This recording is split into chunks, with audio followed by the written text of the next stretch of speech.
We all make mistakes. How do you learn from those mistakes and adjust and pivot? Welcome to the Startup Palette Show. When you think of startups, you think of Silicon Valley. We're going to venture beyond the valley and paint a picture of the startup ecosystem, featuring diverse founders, investors, and operators. We'll hear about their origin stories that shaped them, the highlights, the lowlights, the best practice, and their visions for the future. Join me as we get a front seat to witness the phenomenal role of these pathbreakers. I'm your host, Preethi Mohan. Let's get started.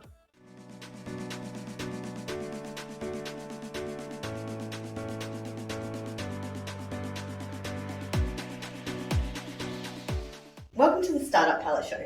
Today we have Solai Valiappan, who is an actuary and an investor and all-round extremely smart person. I'm so glad to have you here, Solai, and I can't wait to see what we unpack and uncover in this episode. So let's start with your origin story. Tell us about your background and everything from your childhood. Okay. It's a big one. It is a big one. So I was actually born in New Zealand. I'm the daughter of South Indian migrants. And so my parents moved from the south of India mid-80s because there was a shortage of doctors in New Zealand at the time. And then we moved to Australia when I was about 7, and we actually lived in the Gippsland area. We moved to Sydney when I was 12, and I very much identify as a Sydney-sider because I went to high school here, went to university here, and it was where I spent the most amount of my time. Being the child of South Indian migrants influenced you? Like, have you been in touch with your South Indian culture? I would say probably in the last 10 years I've been reconnecting with that side of me, whereas growing up very rurally there weren't many migrant kids, or if there were, it was you were noticed, and so you had to not be cautious or careful, but anything you did was seen or would be spoken about in these small communities. And also because my dad was often their doctors or things like that, I had a bit of a spotlight on you, which was, and the other thing being in school, I was different and I didn't want to be different. It was like, oh, why am I different? Why do I have different food? Why do I sometimes have to wear different clothes for certain events on the weekend? So there's a real distancing of myself growing up, I could feel. And then as I've gotten older, I'm feeling more comfortable with who I am and my heritage, and also going back to India more autonomously without my parents holding my hand, being able to go by myself. And as I got to go more often, just reconnect and understand, oh, this is why my parents do that, or this is why things are done like this, like just to have more of that understanding and to understand more of who I am, and being really proud of that. Do you find an eternal struggle to fit in, or like place yourself under one category or another? That where it's I'm not quite Australian and I'm not quite Indian either. So I'm in between these and two. Kiwi as well. Yeah, although I definitely lost my Kiwi accent, I would say. So you're in between these two worlds, but then it's also good to know you're not alone. There are so many other people who have migrant parents and are in between two worlds as well. So it's how do you create something that works for you, right? That you can take a bit from both and create, this third culture. Growing up in regional New Zealand, what was it like, especially being new immigrants and being very high profile in the country town? I just remember there was a big spotlight. You had to just be a bit more cautious about what you did, what you said, how you were, but then also I wanted to really assimilate, I suppose, and be welcomed, and so there were certain things that I would try to adopt. And so now when I see family friends who are recent migrants and they've got little kids, you can see that they don't necessarily have to do that. You can see that they're much more embracing of both sides and of their culture as well. And so that's really warming to see. They don't have to, there's something there that's more embracing. They don't need to dismiss something, where I felt maybe there was something that I was unconsciously or consciously dismissing as a child. And so now it's like, okay, how can I embrace that or bring more of that forward or just be unapologetic? And so what were those things that you dismissed as a child that now you're super proud of? I think sometimes I'd be like, oh, can you not pack me that for lunch? And now it's like, when you bring something from home or when you cook something, people are like, what is that? What is that? Can I try some of that? It's so different. And also the language thing as well. Like I definitely didn't want other people to hear me speak Tamil or anything like where it's like, oh no, then I'm a bit different. So it's all of those things where I'm embracing more of the food, more of the language, more of the culture, and also certain traits or certain customs. Like if someone gives me a plate of food or with something in it, I can't not give the plate back without an orange or mandarin or something. And it's a cultural Indian thing where it's like you don't give an empty plate. So it's those kind of things where I'm like, you know what, they may not understand this, but I need to do this, otherwise my mum's going to tell me off. It's hardwired into my brain as well. And it's funny that you mentioned food because I had an incident where in primary school I was given like curried potatoes in a jaffle and I was made fun of for that. But if you look at it now, that's like gourmet food that you pay a lot for in a restaurant. So it's amazing how things have changed. Getting to your uni days, what made you choose Actuary Studies? So I was actually very fortunate and I received a scholarship, so that made it an easier decision. And actually I was listening to this podcast by Roloff Walter, who's a Sequoia capital partner, and he studied Actuary Studies in South Africa, and I was hearing his interview where he was talking about it, and he was saying it's like one of the hardest subjects you can do. And that was my actual thinking as well going into it. I was like, this is one of the hardest subjects that you can do at university. I really wanted to push myself and I really enjoyed mathematics. So I just thought, okay, what if I could do the hardest thing possible? There was something about where I felt like I could be matched intellectually somewhere. It definitely was. And I was also kicked around a lot by the content and the exams. I really want to do something quite difficult where it's, really challenge myself to do something and also match that mathematical interest that I had. You mentioned previously that you're a type A personality and that you want to be extended all the time. So I think it ties back into that, would you say? Yeah, I'm constantly competing with myself. Where when I was younger, I was trying to compete with others, but now it's like all about myself. It's like, how can I be better every single day? How can I learn from what I've done in the past? We all make mistakes. How do you learn from those mistakes and adjust and pivot? And I think those are certain traits that you see in really good founders as well. And so if you can't do that as an advisor and an investor, then how can you ask of that of other people? Yeah, and I think that's great. So you are your own benchmark. And do you think in a way, comparing it to your childhood, it's given you peace to benchmark yourself against yourself? Yes, I do remember that as a kid, I would always push myself because just looking at my parents and their work ethic, that it was, hard work sets you apart. But also, I remember my dad he loved like the fact that in Australia and New Zealand, you can work really hard and be recognised for that. Like there aren't certain things my parents would reflect in India about the caste system, the network. Of course, there are those aspects here, but they reflected that it felt like a more even playing field. Of course, it's not completely even, but there was just more space and opportunity to really thrive. And so that was something I felt was instilled in me. And I thought, okay, well, I can work really hard. I'm really smart. I can apply myself. And it was the way that I could also not be disputed as well. If you're the smartest, then people can't dispute what you're doing, or you can't be dismissed somewhere as well. So I very much recognize things from my childhood which have perpetuated. How does that apply to your investment mentality, especially when the founder is meant to be the subject matter expert? Well, I would say that I'm never the smartest person in the room. It's more I'm trying to be the smartest person of myself today.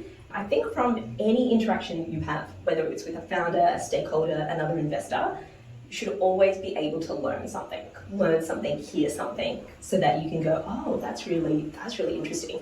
And also, generally, investors can be generalists, and so it's very arrogant to assume that you know everything and the founder doesn't. I would say that the founders definitely have the subject matter expertise, and what I can bring is having looked at a fair few investments or business models, just sort of prod them or ask them, oh, how can this expand, or how can this grow, or how do you mitigate this risk? So it's applying different frameworks that they can still play in their subject matter expertise, but tease out more of those things because you want to find out more about their ability to execute. How do I draw out so much more so then it's like, oh wow, okay, you're definitely the person to back on this. I think that's a great way of doing it, like asking open-ended questions so that you understand how much of an expert they are in the subject. So when it comes to founders, especially because you have a data-driven mindset, where does gut and instinct play compared to the facts and data? So yes, this has been really interesting as I've been thinking more through this, especially at, say, the pre-seed or pre-revenue stage where there isn't data. There isn't revenue and lots of clients and lots of metrics that you can look at the financial model and go, oh, okay, this is where you're hitting. But there are other ways that you can test for that or to see the progress a founder is making. I've been asking and also been doing a lot of research on how to ask more open-ended questions and also how to calibrate them so that they're the same no matter who you are. Because I've read a lot of research that potentially female founders are asked different questions about, oh, how you can mitigate this and how you're going to reduce this risk. And how male founders are potentially asked, well, how can you make this bigger and how can this be 10x? So it's how can you have a set of questions that are very, very similar that are asked so that that bias isn't coming into it. I'm still definitely working on this. That goes to my data brain of like, what are the questions that you can ask that help to create this even playing field? Then you can just compare the answers, right? If you're asking the same questions. That's interesting because it's an industry-wide challenge and it's something I don't think anyone has successfully tackled yet. How do you think, as an investor that's a woman of colour, do you think you've attracted more diverse founders? Absolutely, without a doubt. It's been super interesting to see who comes into your DMs in Twitter and Instagram. That's my preferred mode of being in touch because my LinkedIn is just crazy. And also it's a good way to see if people are reading. And so when I say, hey, reach out to me on Twitter and Instagram, and they're actually doing like, hey, I'm actually seeing that request. But it's been fascinating to see, especially the number of women of colour who come into my inbox and say, hey, I'm thinking about raising. And then often when I've had a chat with them, they've said, this is my first conversation. And it's like, oh, wow, that's super exciting that they're taking this step. And I wonder if I wasn't there or if there weren't other people where they could feel an affinity to, then maybe they wouldn't come forward, maybe they would be hidden. But it's been really cool to see, okay, that's their first step. I won't be the last or the only one, but it's that entry point to go, okay, maybe I feel a bit more brave to keep going on this. So that's been super exciting. That's incredible because I think I have spoken to many women and many women of colour, and there is a hesitation to approach the normal VCs. Do you think it's a comfort level thing knowing that you're a woman of colour and can empathise with what they've been through or like even the problem they're solving? I'm not sure. Potentially it's a psychological safety thing, or maybe it's just hey, I just don't know what to do or where to go. Here's the first step. The first step is the scariest, right? Yeah. So it's just taking that step. But that's probably a good question I should ask them quite directly. Why did you reach out to me and what made you feel compelled to do that? And that may tease out the why as to why they're doing that. But also it could be just the don't know where to go, don't know what to do. Maybe someone suggested that they'd have a chat to me as well. Like there's a lot of networking that goes on amongst founders. So what do you think the industry can do to improve the metrics and increase diversity? We know the stats behind women and we know the stats behind women of colour and in general people of colour. The funding equation is very low. Yes, and actually there is a piece of work that I'm currently working on to look at BIPOC founders and the funding. I've seen it done in the States and I think it can be done here. So I'm currently thinking about that, and because of course I'm a data-driven person, so I want to look at the data. I think it's a multi-pronged approach. There are people who say that there isn't pipeline. I'm happy to disagree with them, with especially the people that are coming into my inbox and who are looking for funding or building VC backable companies, who are building private equity companies. So the pipeline is there. And then I think there's also potentially, if you have investors who are sitting on the other side of the table, to bring more of that psychological safety as well. And then it's also up to all investors to create psychologically safe spaces, right? Safe open spaces. And then also LPs. LPs have definitely can definitely ask of these questions, right? What are your diversity metrics? How do you measure diversity? How do you do all of these things? If it's important to that LP. So at all stakeholders can have a vested interest in this. It's not I can't do anything about this, not my place. Yeah, interesting. And interesting that you mentioned that there is enough of a pipeline, because the conversation has been very largely that at the top of the funnel, there aren't enough women or women of colour even approaching investors. And we've talked about psychological safety. What else do you think comes into play? And do you believe there is actually enough volume at the top of the funnel? I think I have seen sometimes a gap in some of the women of colour founders that I've seen, and it might be actually more just a confidence and a knowledge gap as opposed to an ability. So it's maybe they don't know certain things, and so there needs to be some information or knowledge hubs. And there's a lot out there, but it's so disparate that sometimes people just don't know where to start. So that's been really helpful, where I've been able to direct them to, hey, by the way, this particular organisation has these documents that are open source. This particular organisation can help you with this part, these kind of things. There's I think it's Arlen Hamilton. I was reading something she said that there is no excuse not to know the information these days, because everything is available on the web, in books, in podcasts. It's just about your intention and your willingness to find that information and to learn it. Yeah, and so when you say the knowledge, what areas do you think there's an upskilling required?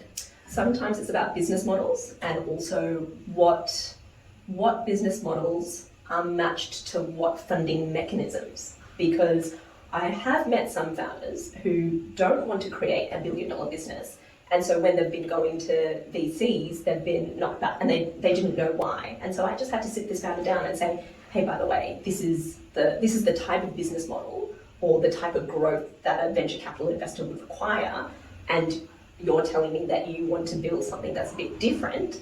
So I think you need to find funding mechanisms that match that. So there's that gap as well of knowing the business models and how they match to different funding that is available.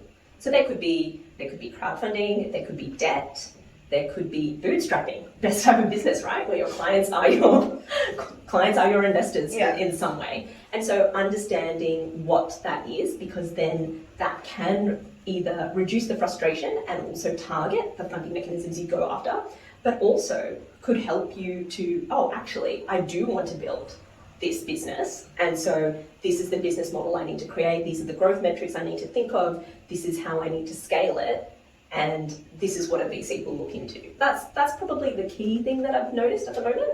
I think I can relate to that, because as a previous founder myself, it was knowing about the size of the market that I was going after, as well as, is it suited for venture funding? Should I actually pursue that pathway? So absolutely. Shifting gears a little, how do you evaluate startups that come to you? This is evolving over time. My personal portfolio is generally at the pre-seed or the seed, so early stage. And what I've learned is that it's all about the founder. So I like to get to know the founder over a period of time, because it's their ability to execute, and how will they iterate, and how are they resilient. There are going to be so many things that come their way. So it's getting to know them over a period of time. It's also really important that it is a two-way street. Like, when you invest in a company, you're attached together for the next 10 years. That's a really long time. That outlasts many marriages. Exactly. So it's one of those things of, I think as a founder, you should definitely choose and be intentional about who comes onto your cap table as well. And so the founder is probably the biggest thing that I look at. And then I guess there are other parts like the business model, the business sector. I love a financial model, so I have a look at the financial model, because that's the best way that I can understand how the business works, how the founders are thinking about scale, where their domain expertise is in relation to the sector and the business model that they're going into. And then I also like to look at other things that are data driven as well, like the cap table, who the other advisors are, because it comes back to who's around the founder. When it comes to the advisor board that the founder surrounds them with, do you have any tips, or where do they need to start looking for advisors? With an advisory board, you don't have to have one for the sake of having one. It should always serve a purpose. And so perhaps there's someone who has that skill set that you don't have. So that's a great way to bring that skill set into the business. The other thing is that you want to have some kind of agreement with them as well of what are they bringing to the advisorship. So maybe you have a trial period before bringing them on, and then how are they going to serve you and your company for the next 1 to 5 years, right? To have that long-term view as well. Yeah, and flipping the equation, when you choose to serve as an advisor or on the board of a business, I know you've written an article or a blog post about this. How do you choose who to be? How do you choose what board to be on? It'd be similar to, do I want to spend my time and money on this, right? And so that's, I think the number one thing for me is like an alignment of values with the founder and what they're building and how they operate as well. Because things are going to get tough. I'm not afraid to give tough feedback as well. And also, hey, by the way, have you thought about this? And so this openness to listen and to iterate is pretty key with doing that. And then, yeah, as I said, I put a blog post together because a lot of people, that it's very opaque about how to think about boards and advisory boards. And often, sometimes I'm just asked and it's like, oh, I needed to build a framework as to how to put it on, because there's also a lot of risk involved with being on a board as well. And so you need to feel comfortable that you can put your time and your energy and your accountability and responsibility to those founders and that organisation. Let's say we want to bring more women of colour to investment roles. Where do they start, and is the first step maybe advisory roles at startups? Potentially. So when I started in startups, there were no programs. There were not no programs, but it was very limited. I think there was the Startmate Accelerator, but you had to be a founder. There was nothing for operators or investors. I think now there's so many Startmate fellowship programs. They started with women. I'm a coach for the women. There's Actuary Explorer, which I understand you're a part of Actuary Explorer. A couple of years ago, I did do the Wade Institute VC Catalyst course, which was as a Stanford professor. It's out of the Uni of Melbourne. I've heard great feedback about that course. Great course. I was in the 2020 cohort and it was online and it stayed online since, but it was phenomenal network. Everyone's willing to learn, wanting to understand. Yeah, when I started, I basically started working as an operator in a startup, and then I was spending my MBA money investing in startups. So I was kind of creating my own thing for myself because it wasn't out there. And then I was listening to podcasts and reading and just this constant, okay, how do I just learn about this, but not learn just the theory, try and do it as well. So that helped working in a startup where you understand the operations, and we were going from like very, very small size and then scaling quite quickly. So that was great to see that growth. And then also doing due diligence on companies through some angel syndicates and other things like that, just to understand, okay, well, how would I evaluate a company? And so that goes to that iteration point of constantly learning, refining the frameworks. There are certain things now that had I known back then, I would have made different decisions, but this is how we learn. So, what are some of those things? Oh, wow. I think there were a couple where I would spend more time with the founders. Spend a bit more time with the founders. And also to note that you're never rushed into a decision, especially when it's your own money, because you have control of that deployment. So you should never feel rushed. Actually, I heard about this venture capital firm in the US that does a great job of evaluating founders and startups. So instead of the model here, which is a few interactions and mostly going through the pitch deck and then due diligence, their model is from the beginning to deep dive into each of the different functional areas of the startup and provide them feedback and advice, and do that over a series of meetings and then finally decide to invest. I think that might take some of the bias out. Do you have an opinion on that? Well, it depends on the stage as well, because if it's so early stage, if you're looking at each of these functions, some of the functions don't even exist, right? So but that's really curious about like looking at the functions, and then also, a great way to provide that feedback of, hey, by the way, we've looked at this many things, this is what we've seen work, perhaps you want to try this. And so I like founders who don't blindly follow advice as well, like ones who think about it and go, oh yes, that would apply, or yes, that would apply, but I need to make these changes and this is why. Yeah, that critical thinking. The notion of like challenging and critical thinking, I think, is really important as a founder, and it's something that I learned the hard way. What have been some of the best founder interactions you've had where they've challenged you? It's been fun when they've said, when I've given them data and they've said, been quite defensive and been like, no, we're not doing this. And then very interesting where maybe a month or 2 months later or 3 months later or 6 months later, I've had another chat with them and they've said, actually, I've kept thinking about what you've said and these are the changes I've made and this is what I've done. And it's like, okay, maybe you weren't ready to hear that at that time and that's okay. There've been other ones where just smashing certain assumptions that I have, which is always a learning process, especially when I don't have the subject matter expertise at all. And so that's also helping me to cache of, hey, I've read this article on this, tell me how it's wrong, or tell me how it's different to this, or I've seen this in the media, or this is the rhetoric I've been hearing, like, is this correct or is this something blown up? And so that's been really good when they've been able to, I guess, give me evidence of like, hey, by the way, yes, like the media like to take this particular thing and blow it up, but actually look over here. And when they're able to give me something where they say, go and have a listen to this, go and read this, go and have a look at this, like I like those founders, yeah. So you spoke about the founders coming back to you and keeping in touch. What should be the cadence of communication back to potential investors or existing investors? Yeah, I think investor updates are the best way to keep in touch. It's also a great way for you to put your asks as well. And that's the way that investors can keep on top of what you're doing because your time is really valuable. So you can't have half an hour, 1 hour chats over a period like every single month. Maybe you can, but as in that's a lot of your time to do that. Whereas you're able to create like an investor update that you can just send on a regular cadence. I think when you're starting out, maybe before funding, maybe monthly would be great or quarterly, but something where you have a few touch points to be able to show your progress.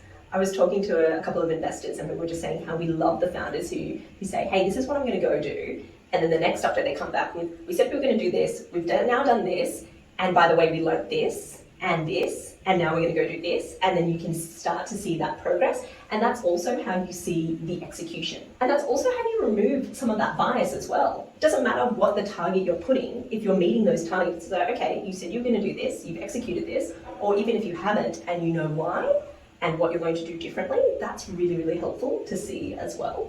And then also in the asks, it can be a great test for you to see which investors come back. Which investors come back and say, hey, by the way, I can introduce you to this, or by the way, have you read this, or have you looked at this, or like, you know, that's a way for you to also do due diligence on the investor as well. Like, do you prefer longer or shorter updates? Oh, shorter updates, of course, because you're receiving but it also shows your ability to communicate succinctly, to get your points across. It doesn't need to be an essay, it could be dot points. Graphs are fantastic because everyone loves an image, right? But you should also be mindful of how much information you do want to communicate as well. So you might have two different versions as well. One for, I've seen some of my portfolio companies have one that's in the tent where there's a little bit more information, and then they kind of have an abridged version of that where they send to wider stakeholders as well. So you can play with it as to how you want to communicate as well, but it shouldn't feel like a burden. It should feel like it's enhancing, like, okay, I'm giving some information and also it's an avenue and an invitation to also receive feedback or help. So do you often respond to the investor updates with feedback, even when it wasn't an ask? Yeah, absolutely. There have been some where I've given them feedback on the update as well. There was one where they didn't have any numbers or they didn't have any metrics, and so I had no visibility of how they were measuring the business and tracking success, whatever success looks like for them. So I just went back and I said, hey, it'd be really great to see the three main key indicators. Maybe you're doing this internally, maybe you don't want to share this, but just thought you would know, you'd like to know that. And they found that quite helpful. Founders can take the feedback with a grain of salt if they want. Yeah, it's up to them how they wish to enact on it. Yeah, absolutely, because they know their business best at the end of the day.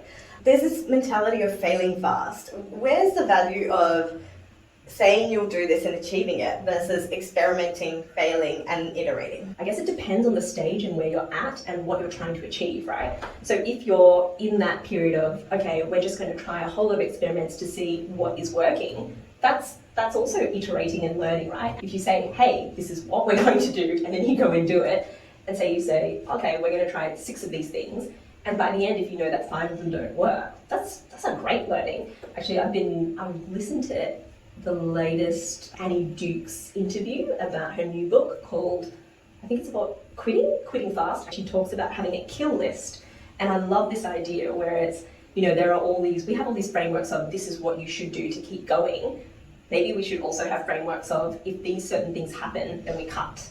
And that doesn't need to be the business, but it could be elements that you're experimenting or ways or processes or how you're engaging with people. So I thought that was really interesting to have a kill list.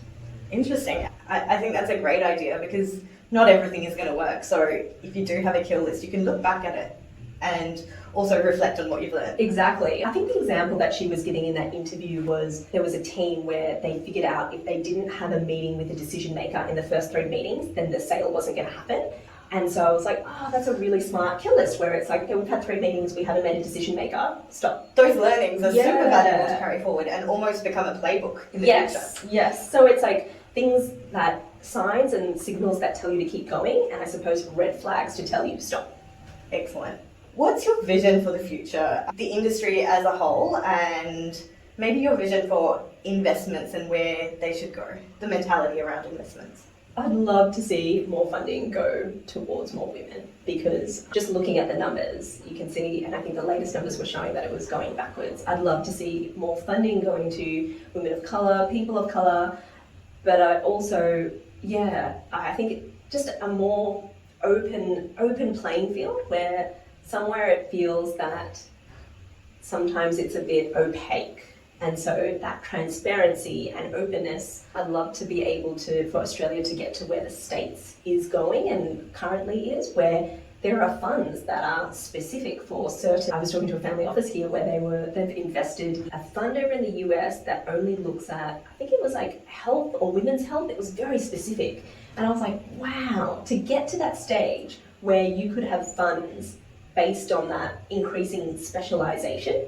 And I think there's something of a turning point in Australia where we're starting to have more and more funds come, and so increased specialisation is going to start happening, and I think that's really exciting. And also angel syndicates that are helping add to the specialisations. So like there's Australian medical angels. Yes, there's a lot more appetite for this as well. A lot more appetite, a lot more people coming into the sector. So I hope that only grows because that is only a good thing for founders as well. There was this really interesting piece of research I read which said that women who raise funding from women initially, their follow-on round, men don't like to follow on because they think the women gave investment just because they're women.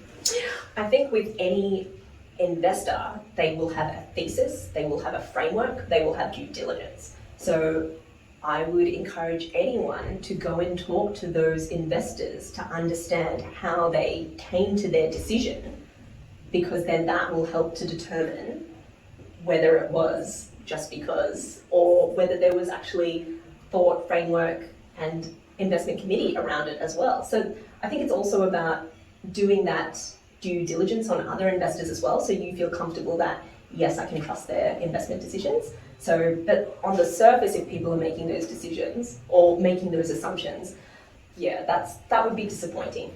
Yeah, and I think as a woman founder, it's probably not the right investment if they are considering those factors for their investment. Yeah, the more investors that are in the ecosystem, then the more options there are for founders, so that you can, as I said before, intentionally choose who's on your cap table. It's a long journey.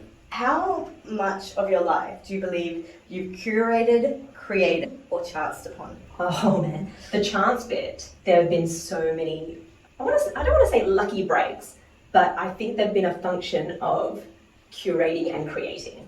Like unless you curate and create, chance then has a chance to operate.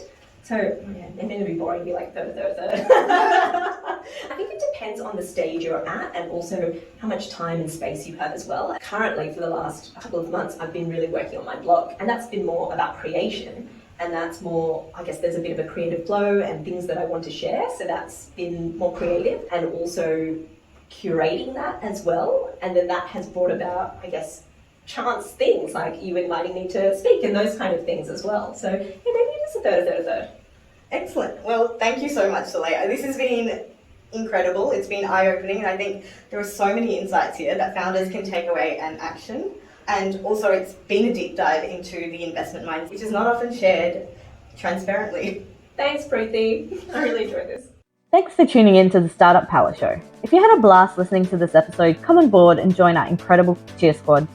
Spread the startup love by sharing the episode with your friends, leave us a review, or drop us your valuable feedback, comments, or burning questions. Stay tuned for our next episode, where we'll shine the spotlight on another startup superstar. I'm Preethi Mohan, and I look forward to seeing you next time.